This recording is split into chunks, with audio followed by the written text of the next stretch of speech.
This is StarTalk. I'm your host, Neil deGrasse Tyson, your personal astrophysicist, and today's episode is Cosmic Queries, the Out There edition. We're talking about not just astrophysics, but the extremes of astrophysics in space, time, and dimensions. While I have some expertise in that topic, I don't have all the expertise necessary to pull this off. So we called in my friend and colleague, Janna Levin. Janna! Hey, thank you for coming. I love being here. Not your first rodeo? Not my first rodeo, but I haven't been in your office in a long time. Okay, well, it's fun to see it. It's gotten messier, just so you know. In kind of a good way, almost like a, curatorial way. A curatorial way. And helping me bring some levity to this topic is the one and only Harrison Greenbaum. Harrison. How you doing? Welcome. I do think we need to get Marie Kondo up in here. Oh, really? Do you have to see which things spark joy? It all sparks joy. There's a conflagration of joy. Get the hell out of my office. Exactly. We'll barricade it. So you're a comedian and a magician? Yes, absolutely. That's crazy. Oh, yeah. Dude, stay here. I don't want you to Classic disappear. double threat. And don't make my guests disappear today, right? Absolutely. I use my powers for good. I'm a good witch. And so we'll find you at harrisongreenbaum.com. Yeah, for your tour schedule and everything. And also maybe Comedy Central will book me if this is my website.com. Which I did register. Oh, really? Okay. We all froze for a second. Okay. It's a very long domain. For some reason, it was available. There's a real beat there. Yeah. So, Janna, you're an expert on the large-scale universe, on black holes. Favorite. Your recent book was The Black Hole Blues? Was that? Yeah. You said it better than anyone ever. I once got you to say the whole title, which you might not remember, was Black Hole Blues and Other Songs from Outer Space. And you did your best DJ voice, Neil. I don't even know if I have it recorded. Really? Yeah. Well, let me try it again. The Black Hole Blues.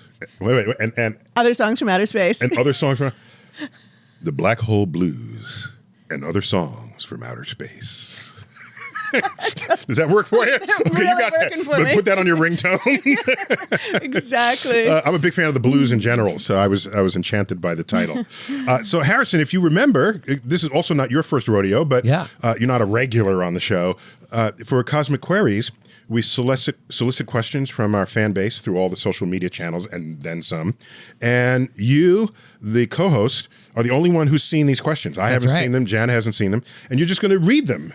And Janna and I will try to answer them. And if we can't answer, we'll just say, I'll say, I don't know. She's not going to say, I don't know.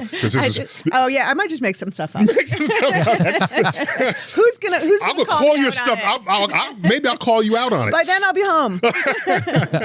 So Harrison, what do you have for us? Since you haven't seen these, I could just be making these up. That's true. That would be hard, though, I think. Yeah. All right. All right. So we'll start with got good people who listen to our stuff. So that's the first question says, "How do you make Harrison a regular?" That came from my mom. Definitely on the sheet. Okay. No. So here's a Patreon question. Patreon. Yes. Oh, so you out of all those questions, you went and found the Patreon question and put it first. Absolutely, every time. That is kissing ass. You realize this? Got to do it. Okay. Zachary Spradlin from Patreon, and thank you for supporting. The question is, given your vast knowledge of physics, I'm sure they're talking to me. What are your thoughts on a holographic universe? Would 100% empirical evidence of a holographic universe change how you behave on a day-to-day basis? Imagine if we could access the universal holographic database. Whoa, that's a good one. No, Janna, that's like a three-parter. I've tried to fully understand the holographic universe, and I only kind of skim the surface of it. So if you have it's pretty spectacular. If you have a deeper sense of this, I would totally want to know. Yeah, it's not something I specifically have worked on, but I pay very close attention to it in the hopes that one day I'll have a good enough idea to actually jump in the fray. Okay. So the way that... and just to be clear, so when you do your work, you're a theorist. Yeah. And you're... Very pen and paper. Yeah. Old-fashioned. Old-fashioned. Totally old-fashioned pen and paper. So you're really cheap. Yes. You're a non-expensive scientist. If you want to give me a grant, I can do my research. A couple $1,000. Seriously, lowest level in terms of equipment and supplies. I think somebody will buy you a MacBook. I feel like somebody out there. At least an iPad. Yeah. And that's only to check my social media. A very large iPhone. We can get this done. You and I got this. We got this. So you just so people know. Yeah. You're a professor of astrophysics at Barnard College and Columbia University. Yeah. Which is right up the street here. Right which is up great. the street. Yeah. Okay. So So go on. So the holographic universe. So a hologram, the whole idea of a hologram is that you really have two-dimensional information, but it creates the illusion of being three-dimensional. That's just what a hologram means. Yeah, because when you look at it, like your credit card might have a holographic bird on it. Right, but it's a two-dimensional binder in middle object. school. Of course it's two-dimensional because it's flat. It's flat, but it looks like a full three-volumed thing. Okay, so the reason why these physicists coined it holographic is precisely because they're imagining that all of the information that is required to understand the universe can be encoded on just a surface as opposed to in the full space. So for a black hole, this arose because if you look, a black hole doesn't physically have anything at its surface, but we imagine the event horizon as a surface, the region beyond which no information can escape.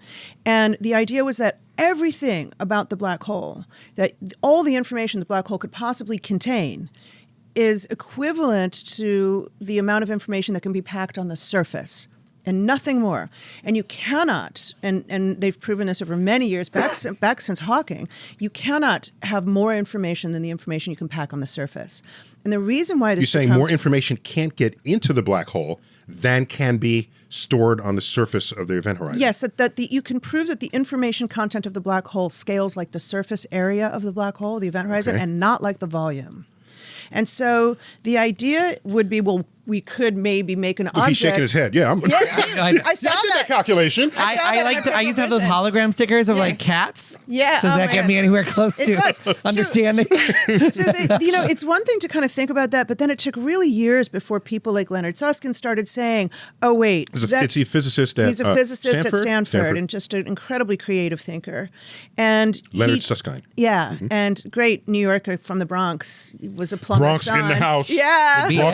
Bronx in the hologram. I We got love Bronx in Lenny's my hat accent. up there. I don't know if it shows up in the thing. Yeah. He's got that tough guy accent still. So he really started to think about this. Like, let's say I tried to have information that actually scaled like the volume, like so that'd be a lot more information than you would think you could pack on the surface. And you can prove that, well, then you just make a black hole. And we know about black holes fundamentally that you cannot have more information in the black hole than you can put on the surface. But what does it mean to put information on a surface that does not exist? That's very subtle. So it's really the idea. There's two ways to say it. One is to just say, oh, the information content of the black hole has been proven to scale like the area. And then the string theorists started to think, well, maybe that physically means it's like there on the horizon. The event horizon. That as something falls into the black hole, it might appear to the poor astronaut that thinks they're falling into the black hole, that they have crossed their event horizon and met their fate in the interior. But to us on the outside, it may appear, and this is a string theory suggestion, that it's actually physically smeared on the outside in the quantum string states that are permitted on the outside, and that it never gets inside. So what about the fact that if I watch someone fall into a black hole, I see their time slow down? Yes. And at the event horizon, it has stopped. Exactly. So can we say that all this stops at the black hole, as far as I can see? I mean, it certainly is driven by some of those early confusion about that. So it does seem, for as far as we're concerned, it never crosses. Right. But to the astronaut themselves, they just fall straight in. They sail right through. Right. So it's literally suggesting, like quantum complementarity created this whole, there are two things that seem incompatible that can exist at the same time. It's literally suggesting that the astronaut both falls in and does not. And is smeared on the surface. But there's no single person in the universe who would be able to experience both things. So no single person has a contradiction. Ooh, I see. When you talk about encoding information on the surface, do you mean like the way like there's a California tattoo on Adam Levine where we know he's from California? Yeah, he's only tattoos on the surface. That's all he is. It looks like a three-dimensional body. But it's really just skin tattoos. Okay. So tell me something. If I think people freeze at the surface, then they're not living out their lives. We're living out our lives. How could we be in every hologram I've seen? It's a frozen image. Right. It's not, or it repeats in some that's what trivial we would see. way. We would see them freeze. But I'm not frozen. So how can I be a hologram? So, I see what you're saying. So, it would be. I don't think I'm frozen. So, it's like the end of the Mary Tyler Moore opening credits where she like freezes. Oh, she freezes there when she flips up her hat. Right. Is that what we're talking Harrison, about? how old are you?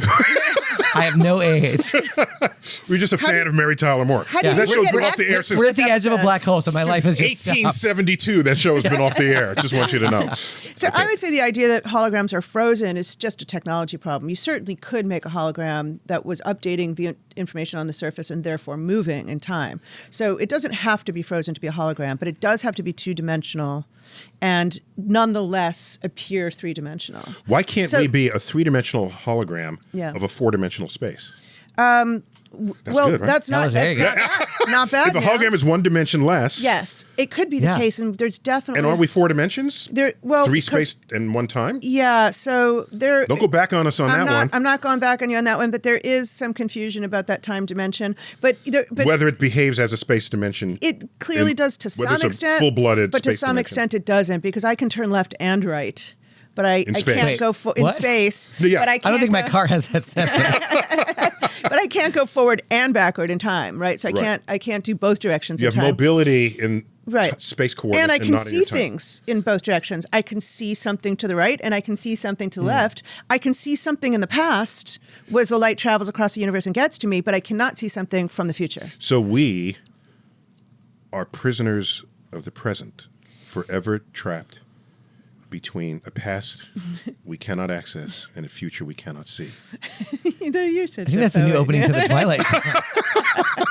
I'm excited for the reboot. Cue the music. Okay, so that's cool. So let's get back to the question. Yeah. If we know Just one question could keep us busy the whole time. 100%, if we are 100% sure that we are a hologram, should we behave any differently? That's And who are we a hologram to? yeah. So this is On whose black hole surface are we? right. So people have a harder time understanding holography in the cosmological context, moving away from the black hole. But the idea is the black hole is the terrain on which we learn fundamental thinking. So we should use the lessons that we can only learn there, the evidence that only exists there, to understand the whole universe. As a cue. Yeah. As proxy. Right. So then we turn out and we say, the universe is expanding so rapidly. We have a cosmic horizon. We do. We do. There is a region beyond which we cannot see as long as the universe expands at this pace. And the light can never get to us, race though it might, because the expansion of the universe will exceed it. So we are analogous cosmologically to a black hole, and we're inside its event horizon. Yeah, it's like an inverted one, and we're inside the event horizon, and there's stuff beyond it that we'll never know about us, and we'll never know about them.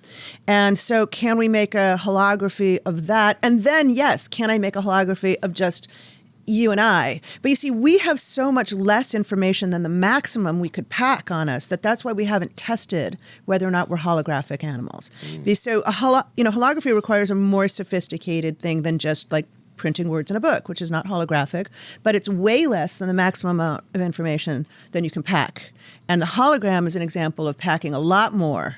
Right? So if you made a human being that was packing the maximum amount of information that they possibly could, they would turn into a black hole. Or they'd have a really full backpack. Yeah. So holography doesn't say you can't have things with less information that are just not, as extraordinary. It just says that's the maximum that we can have. And so it's all an illusion. We really are two-dimensional. You're flipping me out a little bit here. So let me just say, and I'm an astrophysicist, right? Yeah. Right. So why did you all of a sudden, without anybody's permission in this conversation, equate matter with information? Because when I think of matter, concentration of matter as a star guy, I studied stars. Yeah. You pack in the matter, and you get a black hole. Right. Now you're saying you're going to pack information, and you're going to get an information black hole. Right. Is that the same thing? I think that the shift that I'm feeling and that I'm learning from other people as well is that matter is just information. So what does it mean to say an electron is matter? What we mean is it has a certain charge, it has a certain spin, it has a certain number of quantum properties, and those quantum properties qualify as information. And it completely defines what the thing is. There's no such thing as an electron that's a little bit heavier or a little bit lighter, spins a little faster or a little slower, has a little more charge or a little less charge. There's no such thing. Right. Every electron is identical to every other electron. There's literally no history to it. It's like all the Kardashians. Which one is that one? Yeah. The only thing that I need to know is its position in space. Right, exactly. So the idea there is that the electron is simply the collection of information about it. And that is its identity. And so then we start to think, well, what else does it mean to be physically real is just that list of quantum properties. Wow. So I think that the shift is to say, look, it's just math and information. And we got to stop thinking so concrete, feeling like we know that this is an illusion. I can't put my hand through your leg, even though we both know it's mostly empty space on both parts. We are mostly empty freaking space. Yeah, voids. 2 voids. That's a secret to one of my tricks. I won't tell you which one. Because you're also a magician, right? Exactly. So it's all quantum. There's a famous comment. I'm going to paraphrase it, and it might be apocryphal, but it's great anyway. Rutherford who discovered that the atom was empty? I think it was Rutherford. Yeah, I mean, was he doing the nuclear stuff? Yeah. Okay, so what you do is you get a really thin gold foil, like aluminum foil. This is gold foil. Mm-hmm. Hammer it really thin. That's what I assume Trump wraps all his sandwiches in. I was going to say, that's a good one. Very Trump, gilded, everything. So then you hang it there and you fire particles at it. And you ask, how often does a particle hit a gold atom and how often does it pass through? Because you make it really, really thin. And it turns out most particles pass right through the foil. No damage done. No damage done, not deflected, nothing. Mm-hmm. And he concluded that most of atoms are completely empty space. Mm-hmm. And he's rumored the next morning after having contemplated this, that he was afraid to step onto the floor getting out of his bed. For fear of falling fear through. He might fall through the floor. Because he alone on Earth knew how empty matter actually is. Yeah. I figured that out by looking at Republican heads. No, very empty. Reading their tweets. Yeah, exactly. So in astrophysics, there's something called a degenerate state, which is not a statement about its moral fiber. I would say most comedians are in a degenerate state. Degeneracy has to do with whether 2 atoms or particles can occupy the same state at the same time, the same configuration. And electrons, 2 identical electrons cannot be in the same place at the same time. They have to be separated. And so there's a pressure because they will not, there's a limit to how close you can get them. And now based on how you describe it, I'm thinking, if you do that, you're putting too much information in one place. Ooh, that's an interesting idea. Look at you, Neil. So the Pauli exclusion principle Would being be caused by an information limit. Want to write a paper on that? Let's do it. Let's do oh it. my Just God, I'm invent gonna science? be up all night now. Let's do that. I All love of the it. degenerate states. It's an information I love it. problem. I think that's a lovely idea. Okay, we'll talk about that later. We got to take a break. Do I get co-credit? Am I going to be in a paper? Yeah, in the credits, Harrison made us laugh during this paragraph. Moral support. I was the cheerleader. So when we come back, more Cosmic Queries Out There edition. We're proud to announce that StarTalk has been nominated for the Webby in the Best Science and Education Podcast category. And we're going to need your help to win. Just go to startalkradio.net/Webbies to vote for StarTalk for the Best Science and Education Podcast now through April 18th. We couldn't do it without you, our fans. And we certainly can't win our first Webby if you don't go vote. Remember, go to startalkradio.net/Webbies to vote. We're back. StarTalk Cosmic Queries, the Out There edition. All parts of the universe that are far away and freaky. And we've got some good expertise for that in Janna Levin. Janna, good to have you. And of course, Great Harrison. to be here. So this is the second segment. You're reading questions. The first segment, we got through only one question. Yeah, but it was a doozy. It was a doozy, all about holograms. So what else do you have for us? This is from Facebook, from Nate Gaudioso. And he said, could the entire known universe be the result of a white hole? Ooh. You want to try it? Well, let me put white holes on the map, and then you take it from there. Yeah. Okay. So back in the 1970s, when the mathematics of black holes was being explored and formulated, it might have been late 1960s, but it was not deep back in the century. It was like that late, if you will. People noticed that the equations that give you a black hole have a legitimate opposite solution to them. So let me test, Harrison, your 9th grade math knowledge. You ready? Okay. Okay, what's the square root of 9? 3. Okay, so what's 3 times 3? 9. Okay. What's negative 3 times negative 3? Also 9. So 9 has 2 solutions, doesn't it? Right. Right? Square root of 9 is negative 3? Plus or minus, yeah. Yeah, and positive 3. That's, well, you only gave me one solution. Right. The solution you preferred. Yeah. Right? But there's the there's the dark side, the negative side. So some questions in science, the mathematics of them reveal that there are two answers that are completely authentic and legitimate. And when people were studying black holes and the mathematics of black holes, in Einstein's equations, a second solution emerged that was everything a black hole is except the opposite of that. So things only ever came out of this space. And so it would be white if you were to look for it in the universe. So they said, let's look for these things. And people thought maybe quasars, which are very bright, distant objects in the universe, maybe those are the white hole versions of black holes. And then they said, we have a white hole and a black hole. Maybe they're connected. And this was the introduction of a wormhole. Wormhole would connect a white hole to a black hole. Everything goes in a black hole, comes out the other side.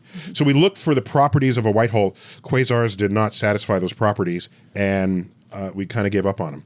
So no one's looking for white holes anymore. Yeah. So that's the farthest I can take it. Janna. Right. So it is a really intuitive idea that. Did I get anything wrong? I think I got. No. Yeah, that sounds great. Good. It's very natural to imagine. So let's say everything falls into a black hole, and you think it goes where? And that's the whole crisis about the black hole is not the event horizon and Wait, all that's that the thing? The whole crisis? I didn't know. I dropped the W. And the whole crisis. The word must have gotten stuck in my head. So the idea would be that you can sew on a white hole onto the interior of a black hole. And it kind of makes sense because these singularities that people run amok on the streets because they don't want them to exist in nature, and they probably don't exist in nature. And the singularities are so problematic that wouldn't it be better, instead of having this infinite energy, infinite curvature of space, infinite density, literally a hole in space, like the matter gets there in finite time, and then what? You don't know what happens to it. It's literally like a cut in space. It's something where physics breaks down fundamentally.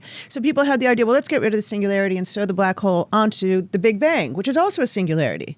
And so you get rid of both and you repair it. So you're saying at the center of the black hole, it birthed another universe. Yes. So that is really... So casually she just said that. Talk about inventing a whole freaking universe. Yeah, of course. Yeah. You got a black hole. Yeah, whatever. So I'm still stuck on the plus and minus negative 3.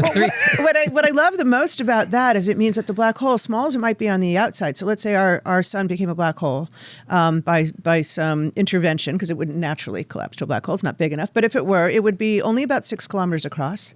Be a very small object on the outside, but on the inside it could be as big as a whole universe.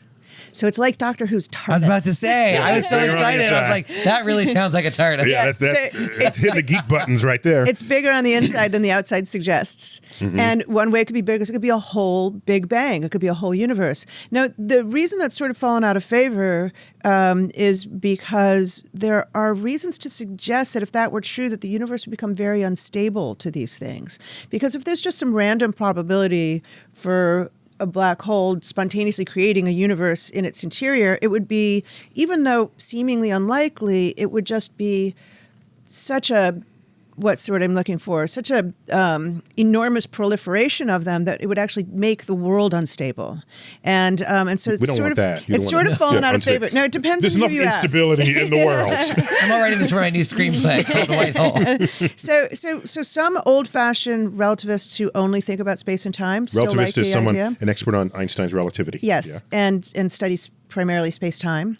And those who study things like string theory and particle physics are more skeptical about the idea because their work seems to suggest this instability. So sometimes the camps are split on this still. It's going to be a very tense dinner party. Yeah. So what you're saying is wherever there's a black hole, there's another universe. If that's the case, this would be like a Swiss cheese. Yes. In the higher dimensional. That's right. But that universe, okay, so space and time switch places interior to the black hole. So while you're imagining a universe which is spatial, the black hole would be in its past and therefore inaccessible. So it would look like the Big Bang was solely in the past. It wouldn't be a place you could go to in the new universe. It would be a time in your history. We got to take a break. No. And they're just now getting rid of CBD products in New York. Oh man, the timing is terrible. No, just if I repeat what I think I heard you just say, if you fall into a black hole, the universe you came from, you will see the entire future history of the universe unfold in front of you in an instant. Yes. So the black hole's bright on the inside. It's bright on the inside, bigger and brighter on the inside. Wow. Yeah, there you go. Yeah. All right, give me another question. No, that's good. I just don't want to let any of the alt-right know about this white hole because they'd be like, see, I told you there's another one. All right.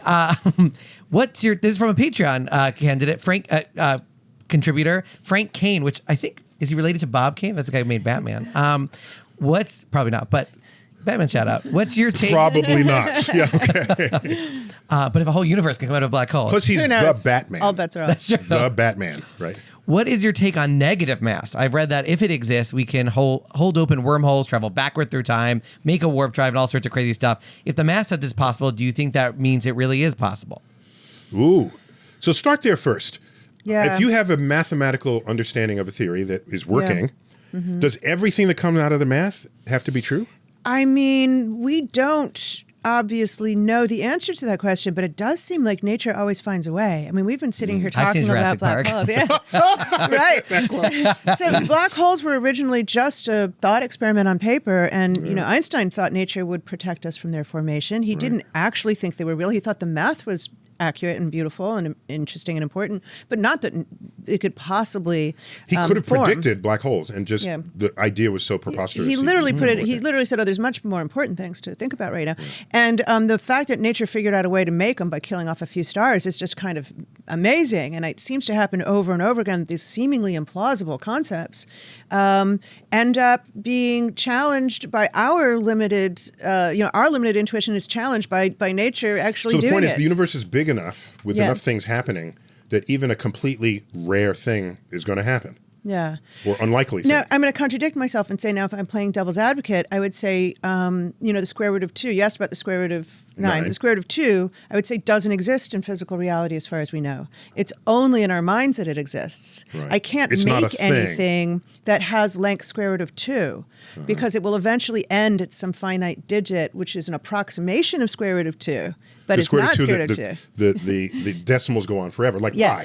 Yes, irrational numbers, the decimals go on forever. Yeah. But any length of anything or any measurement of any kind will only be a rational number and an approximate to an irrational maybe. So we can't measure pi ever, and we can't measure anything with square root of 2 length. Bumming me out. And so then you can say... Did you want to measure pi? I want a pie with diameter pi so it just goes on forever. You'd always be baking it. So you can say, well, that maybe I just gave you an example that proves that not every mathematical concept can be realized in physical reality. Okay, but I'll give you a pass on that one. I'll give you, what do you call in golf? What's it called? Give you a. Oh God, you're asking me sports questions. I remember in high school I went to the coach. A mulligan. Give you a mulligan. I think. There you go. There's your mulligan. So all right. So now, tell us about negative mass.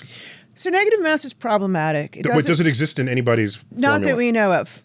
We have seen negative energies in very subtle contexts where you have two plates that are very close to each other where you can create a negative energy in the quantum states between the plates. So this is when... I've dated some girls with negative energy. So you're talking about like a capacitor plate, like metal plates. Yeah. You get them really, really close. Yeah. So that they're closer to each other than the wavelength of the particles in the matter that comprise them. Yeah, in some sense, it's like saying if I can't have a water wave between two walls whose wavelength is longer than the width between the walls. Right, exactly. Right, I mean, not a standing wave. And so the idea is that it prunes some energy, meaning that in some sense there's less states on the inside because of this than there are on the outside where you have a whole continuum of possibilities. So that's negative energy between the two plates. It can create, under certain circumstances, a negative energy, and then you will see a pressure on the plates. The plates will either push apart or move together. If matter and energy are equivalent, E equals mc squared. Yeah. If you're going to give me negative energy, why can't you hand me negative mass? Yeah, I mean, there. Well, here's the problem with the negative mass is that it seems highly unstable. So if I literally had a particle whose, like the electron, whose fundamental mass was literally negative, and whose E equals mc squared energy was literally negative in that sense, then it would be possible to make tons of these and balance it with the generation of positive energy, respect conservation of energy, right? So then I could get an infinite energy resource by making negative energy particles, because that would have to, by energy conservation, lead to the creation of a positive energy somewhere. So runaway argument. And then when would you bring them be, together, they annihilate, and then you have. well, I don't know. Maybe they're not antiparticles. Maybe they don't annihilate. They just might have negative mass. So in other words, I could have zero energy in my laboratory, and I could have the best energy company conceivable. Starting with zero energy. Zero energy. It costs me nothing to make negative energy particles because I just have to create, whether I like it or not, positive energy in response, meaning I can generate incredible positive energy at essentially no cost. And that is just not, it would be so That's not unstable. stable in the universe. It sounds good at first, like we power New York City at no cost. We get rid of, fracking and coal and all of these fossil fuels. But we also destroy the universe in a completely unstable event where the negative energy runs out of control, creating infinite positive energy, and the whole thing blows up. Harrison, I think it It was. sounds like the plot of a supervillain. I think I've seen this in a Spider-Man film. You were going to when after this episode airs. I think it was Kurt Vonnegut in one of his books. I don't remember which book. Who said the last sentence ever spoken in the universe was by a scientist Was this in? who says to the other scientist, "Let's try it this other way." Then, Right. this is the scenario you just described. Yeah, exactly. The whole universe goes unstable and Yeah. disappears. So some people say, look, I have an observation that proves that there's not negative mass particles, and that's the fact that the universe appears to be stable And we're here. for 14 billion years. Wow. Pretty good. All right. Give me another one. All right. We got Mike This Berry. stuff is out there square. Yeah, I'm loving it. Oh, This is right up my alley. man. I was worried you're going to ask me about stuff that happened more recently than like half a billion years ago, Oh, yeah. in which No, case no, no. I'd be Then lost. I take care of that one. I'm good with that. All right. We got Mike Berry on Facebook, and he said, I've never heard this explained. If the observable universe is roughly 15 billion years old, as we just said, and a star like ours lasts 12 billion, how can our sun be a third generation star? Oh. So I would say 14 billion is a little bit closer, a little bit less than Yeah. 14 billion. Yeah, so but no, what's a billion but among friends? Between friends, between astronomers. Yeah, among astronomers. Yeah, we're around a third generation star. So the life expectancy is not relevant to what generation you are. So because the generation that we speak of is, we think of the stars that create the elements that are then scattered back into the universe and give another generation this enrichment. Those stars live 100,000 They're million much shorter years. lived. Much because shorter lived. They didn't have the heavy elements, precisely because they were first generation. Yeah. So you get the high mass stars don't live very long. They're made out of just and hydrogen. fortunately, they blow up. If they didn't blow up, they keep their heavy elements, and the carbon, nitrogen, oxygen, silicon that's in our bodies would be forever locked in stars, and the universe would have never had life, would not have even had planets. Because these high mass stars make these elements and explode, scattering their enrichment across the galaxy, it enables the next generation of stars to have slightly more of this. The next generation of stars to have even more, so that you'd expect the frequency of planets and other interesting chemistry to take place with all the elements on the periodic table. The later your generation is, the more chemical latitude you have. This is also the story of the Greenbaum family. Oh, is that right? Previous generation living shortly, exploding. Oh, I see. And you are particularly enriched. Exactly. With a lot of chemical latitude. We got time for one more before we take a break? Sure. We got Jezebel Lorelei from Facebook, and she writes, "What's Wait, the small?" that's a real name? Jezebel Lorelei. Yeah. Whoa, that's a movie name right there. Yeah. Okay. What's the smallest a black hole can be, and is there a name for the atom that is 1 neutron less than that atomic weight? Wait, say the last part again. Is So- there an atom on the periodic table that's 1 neutron less than that atomic weight? Was that So the it's question? what's the smallest a black hole can be, and then is there a name for an atom that is 1 neutron less than that weight? It's definitely less than a neutron's weight. Well, so no, wait, actually, it's not. Are those no, are those let me two different see. questions? Yeah, No, I'm a little- there's a comma and an There's a comma? Okay. Those have been jammed together. Don't you know the trick of answering the question you can and want to? Yeah. Regardless Okay. of which one you've She's been going to asked. answer the one she knows she can answer. Okay, go. So I the smallest can't black hole. remember Just do the the smallest actual black hole. number. The small. So we do know that it is conceivable. Well, we don't. Okay, it is conceivable that a microscopic black hole could be made under very extraordinary conditions. Now, we say that the limit of the mass of it is related to the strength of gravity, and that gives us a scale of how heavy it could be. And it's heavy compared to things like electrons, but it's incredibly light compared to Golf balls. anything else on the exactly. So I think it's about the weight of a little pile of sand. imagine a modest pile of sand. That would be about the weight it could maintain and be consistent with what we think is the limit of the strength of gravity. And it would be an incredibly tiny microscopic black hole. I mean, I can't even... Oh, yeah, that'd be really small. It would be the event horizon size of that black hole. Small. But wait a minute. I should know the number. 10 to the what is it? 10 to the minus 45 seconds after the Big Bang is around the time of quantum gravity. So if I multiplied that maybe by the speed of light, I would roughly get the size of the black hole or something like that. But anyway, you can ask me later. I'll crunch some numbers. Okay, 10 to the minus 15 meters or something. So, but black holes evaporate. So they can become so small that they don't exist at all. Well, good point. So those black holes are incredibly unstable to evaporation because the idea that Hawking foisted on us, the late Stephen Hawking, the amazing Stephen Hawking, that black holes, although they let nothing out, they somehow still evaporate, that tremendous paradox that we've been grappling with since the 70s. He also realized that the temperature is colder the bigger the black hole. So they evaporate more slowly the bigger they are. So we've never seen an astrophysical black hole evaporate because they're way too cold for us to perceive evaporation. The big ones that are made by dead stars. A microscopic one made in the early universe would presumably evaporate in an instant.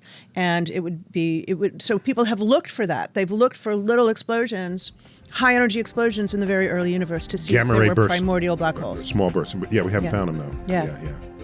Oh, right. Yeah, we got to wrap up this segment of Cosmic Queries, the Out There edition. We'll be right back. Help StarTalk win a Webby Award. Vote now at startalkradio.net/Webbies. StarTalk, Cosmic Queries, the Out There edition. This is the first time we've done an Out There edition. I think we have to do this more often. This is fun. And Janna, you're like a neighbor up the street at Barnard in Columbia. Yeah, so absolutely. I just take a stroll. Yeah. We'll have to have a little bat signal and say, "Are you out there? We need you here for an Out There." Ed Harrison, again, thanks for being on StarTalk. So you got Cosmic Queries for us. Yeah. What more do you have? Let's make this entire segment the lightning round. All right. Absolutely. Oh, we're going to be faster. They used to give me a bell. I don't know what happened to my bell. But a lightning round. So this will just be more soundbite answers, just so we can get to more questions. Totally. Okay? Absolutely. Good. So we have Tony_LE738 on Instagram. Says there an opposite to a black hole that just spews out things? White hole. There we go. Perfect. There's a lot of been there, done that. Yeah, thing that just spews out endless garbage. Trump. Okay. Ben Ratner at Ben Makes TV on Twitter. What is your favorite recipe for a good soup? Ooh, it would be primordial soup. Nice. I didn't mean to step on your announcement. I was reading it out loud here. For me, a good soup would be all the basic ingredients that are the foundational to biochemistry. Carbon, nitrogen, oxygen. Carbon is the stickiest element on the entire table. It can make more kinds of molecules than any other elements combined. So, give me a soup with carbon, nitrogen, oxygen in it, and I can show you life. Can you read the ingredients on the primordial soup? The ingredients I used to be able to, let's see. Is this a real one? Yeah, okay. Quick and easy instructions. Mixed soup. 1 can of seawater. Okay. Lightning. Heat. Uncovered in early years. This is like the early Earth here. For 2 to 3 millennia. Save the simple molecules to form larger, more complex molecules. For a creamier soup, use 1 can of organisms. Okay. So, yeah, that's that. So that'd be the best kind of soup at all. Okay. I prefer a split pea. All right, keep going, Harrison. All right, we got Joshua Wilham from Facebook. We're still in quick mode, lightning mode. If you could subtly know the answer to any question, what question would you choose? Subtly knowing the answer is so disappointing. As a scientist, the whole fun is figuring it out. I don't know if I'd subtly want to know the answer to any question other than when's my Uber coming or something. I think you just have to look at your phone. Yeah, that's not a mystery on that one. Although they have physics that are unbelievable, where like the car just jumps through a building, and you're like, that was some physics impossibility. Or just does a flip around and Did Uber discover a black hole in the city? I don't know how it jumped. A wormhole through the building. So for me, the answer I want is to the question we don't know yet to ask. Ooh. Would you recognize it if you heard it? Because the day we learn what that question is, I no longer care. I will await the day where the next question comes that I didn't know to ask. And this is strongly resonant with Janna's answer, where the quest to the answer, science is not so much about answers, but the search for answers. And that's where you learn, you stumble on things, you discover the structures of things you didn't even know that was a question you needed to ask. So yeah, I'm all into the search. So these are. I'd like to have the answer, just not suddenly. No, not I don't want it to be never either. Never is frustrating. Very good. That's a very healthy posture. Otherwise, there's a psychological problem you have. Yeah, exactly. I like an escape room. So within 60 minutes, that's generally when I need the answers. All right, we got Scott York at Instagram. Could dark matter or dark energy be any indication of alien technology that is beyond human comprehension? Ooh. Go. Don't look at me. This feels more like an Okay, here's what I was. I'll give my answer, and then I want to hear your answer. Okay? Just because there's something in the universe we don't understand doesn't mean it's aliens. It doesn't mean it's magic. Otherwise, my VCR was made by aliens. Right? You still have a VCR? Exactly. The fact that I have Oh my a God, VCR, we really need to get you that grant. My God. would reflect alien intervention somehow. First, you talk about Mary Tyler Moore, and you're talking about VCRs. How the hell old are you guys? I'm sorry, my beeper went off. Let me check this. Beeper. So I think. Wait, now what was the question again? Could dark matter and dark energy be evidence of aliens? It's tempting. It's always tempting to ascribe something completely extraordinary as the cause for something we don't understand. We've been doing that forever. But as a scientist, you have to resist that because the history of that exercise is one of abject failure persistently. So to say, oh, it's actually magic, or it's actually God, or it's actually an alien, and then you study it and it's reducible to known forces, or maybe you'll discover a new force, but it's still not magic, and it's still not God, and it's still not aliens. So if I'm betting, I would say it's probably not as much as we would really love it to be. No, the place we should be looking for aliens is a place we actually know where to look, which is on exoplanets. And that's where there really is a very serious prospect that there are aliens. Now, these are planets orbiting other stars. Yes, exactly. Planets orbiting other stars. We think that in our Milky Way, of which there are hundreds of billions of stars, that there are probably more planets than there are stars in the Milky Way. And so that's suddenly a stunning number that we didn't realize, 20 years ago? Yeah, but you're just talking about some kind of living organism. Right, I was going to say. We're talking about aliens. Yeah. We're talking about serious ray gun aliens, you know? Absolutely. They're the aliens, right? Area 51. I know. They're probably more like the kind of thing you wipe off your shoe, which is sad. Yeah, exactly. For sure. Some primordial ooze that is itself a mat of life.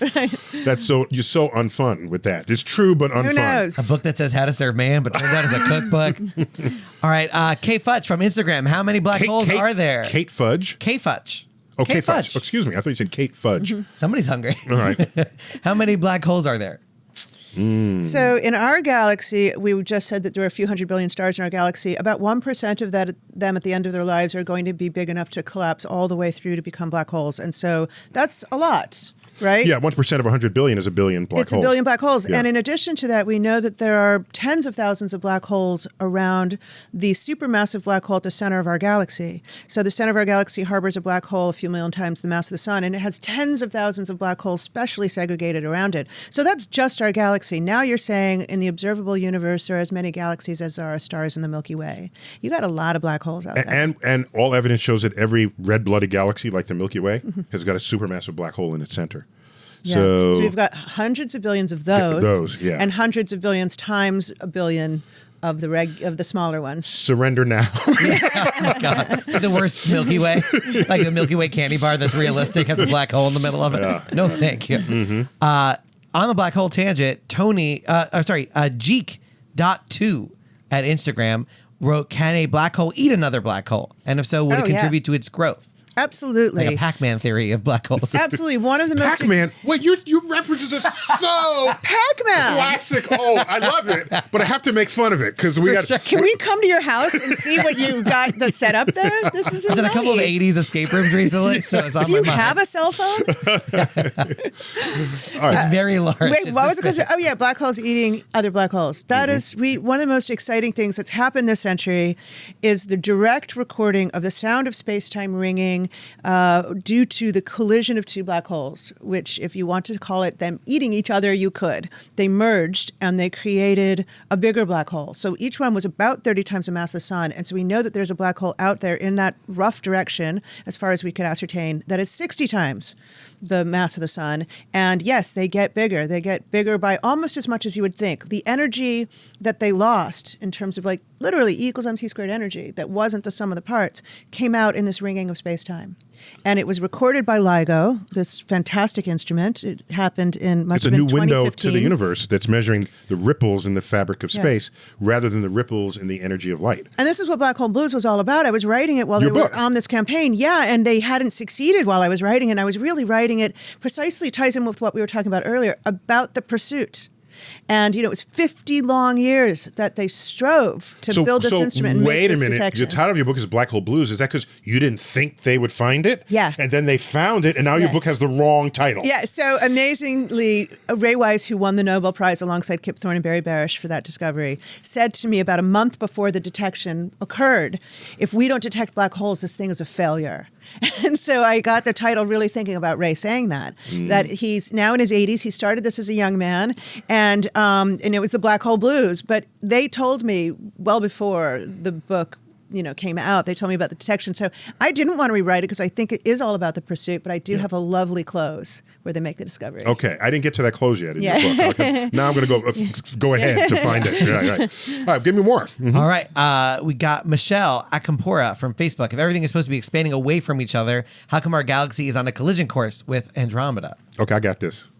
I got this. I'm going to have to throw down afterwards. I got this.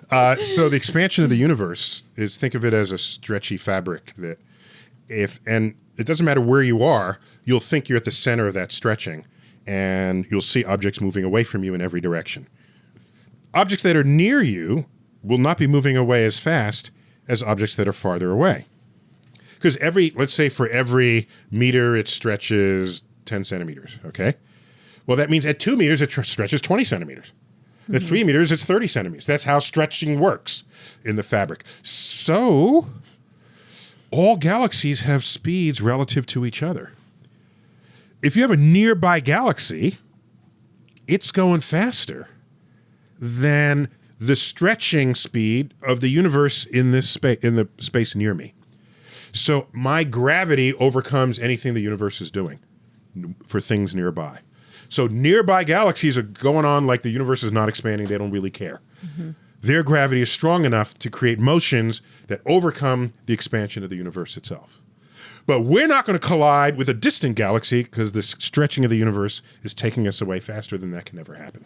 So I just wanted to make reference to, I think it's Annie Hall, the line where go on. The character won't do his homework because he's the kid because the universe is expanding, yes. and his mother says, "You live in Brooklyn. Brooklyn is not expanding," and it's true. Brooklyn is not expanding for precisely the reasons Neil just gave. that the Earth is bound together more strongly than the expansion can tear it apart. The universe in this section, this expanding universe is not going to break apart the Earth. Yeah. But now a bunch of developers have brought Brooklyn, and it is expanding at an incredible pace. All right, so we got... it's got to be fast. Kyle Toth from Venice, Florida. What lies beyond the observable universe? Do we have an estimated size of the entire universe? Oh, I love this. Janna, take it. And by the way, we were still kind of in speed mode. Yeah. But we're going to end with your answer to this question. Okay. Lovely. No pressure. That's a lot of pressure. It is conceivable that the universe is actually finite.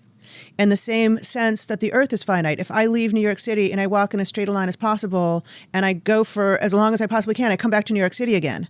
It is conceivable. Without ever falling off an edge. Without ever turning left or right, falling off an edge, going forward and backward. So you can walk forward forever. Forward forever. In and a just finite keep coming space. back around and around and around again. Now, if the whole universe is like this, I literally would leave the Milky Way in a spacecraft. I would travel in a straight line, watch the galaxy recede behind me, not turn left, not turn right, never stop forward, not fall off the edge of the universe, but see the Milky Way approach in front of me again.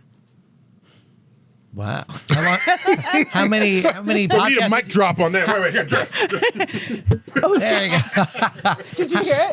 That was an audio mic drop right there. How many seasons of this podcast would you have to listen to before you start the Milky Way again? That's right. We would look back, and because light has a finite travel time, we would hear podcasts from our past. Like you could look back and see yourself as a child if you waited long enough for the light to come back around again. From the other direction. From the other direction. Yeah, And so we could actually resolve serious quandaries by being like, well, if we wait 1 billion years, we can actually watch it again. Just to get the see what argument really straight about happened. who said what Exactly. over dinner. Exactly. Who broke the plate, right? There's this sad took old out the astronaut dog? alone. Like I told you, Janice, this was all worth it. So that's a finite universe, but just as equally, the universe could be infinite. And we're just right. our own observable pocket within some infinite universe. Right. It is also possible and that the universe is infinite, and beyond the observable universe is this infinite stretch of space. But, Einstein said only 2 things are infinite, the universe and human stupidity. And then he said, I'm not so sure about the universe. That sounds like we should end on that note, doesn't it? Einstein mic drop. Well, that was a Cosmic Queries Out There edition, our very first on that theme. But clearly, we're going to have to do this again because there's no end of those kind of questions, particularly if we get Janna kind of answers right there. Janna, it's great, and I've been Thanks, loving yeah, your it's book, fun. The Black Hole Blues. Thank you. Harrison, thanks for coming back on StarTalk. Oh, my pleasure. And Anytime. HarrisonGreenbaum.com. Yeah. We'll look for your stand-up gigs, and you're also a magician. Absolutely. Like as you said, that's the double threat. Very common. Very common, very common. And I've been your host, Neil deGrasse Tyson. This has been StarTalk. And as always, I bid you to keep looking up. Hey, StarTalk fans, now that the show's over, please remember to go and vote for StarTalk to win the Webby for the best science and education podcast. You can go to startalkradio.net/Webbies to vote right now.